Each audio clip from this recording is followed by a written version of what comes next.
Ви знаєте, мені прикро спостерігати найбрудніші куточки української політичної кухні, які ми маємо зараз можливість спостерігати. І причина цього – це та корупція, яка роками толерувалася українською політичною елітою. Вона зростала на політичній корупції.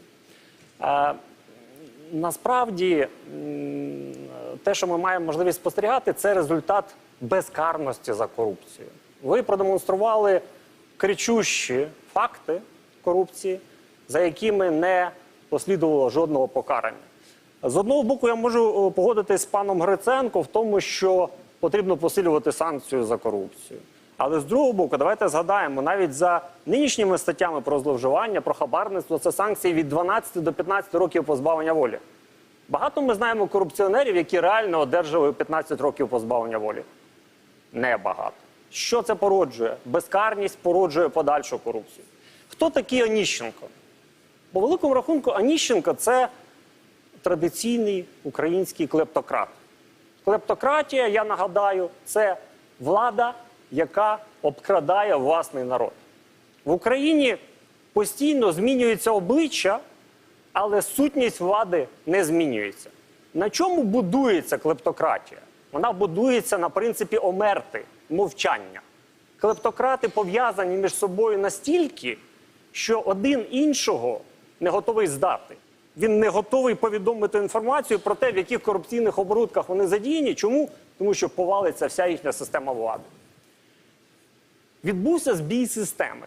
Наскільки я розумію, відбувся збій системи, і один з таких людей опинився за її межами. Він став як риба без води. Він не міг зрозуміти, як так відбулося. І в результаті, вочевидь, він почав говорити. Система дала збій, і цим мусять скористатися правоохоронні органи. Тому що ця інформація, про яку говорить Оніщенко, можна говорити, є плівки, немає плівок, але він дає, по суті, інформацію про те, хто, кому, коли, за які голосування, за які факти передавав гроші. Йдеться про топ-корупцію, про топ-хабарництво. Ці факти мають бути розслідувані. І суспільство має почути відповідь на питання, чи це правда, чи ні. Тому, як на мене, цей факт дуже важливий і його потрібно використати. Потрібно використати в першу чергу тим нашим правоохоронним органам, новоствореним, які задекларували відданість боротьби з корупцією, які готові продемонструвати ефективність. Ви знаєте, до цього часу боротьба з корупцією у нас, як в інтернеті кажуть, нагадувала спортивну риболовлю.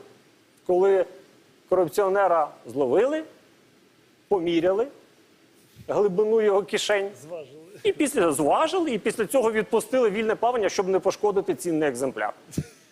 Ну, я думаю, що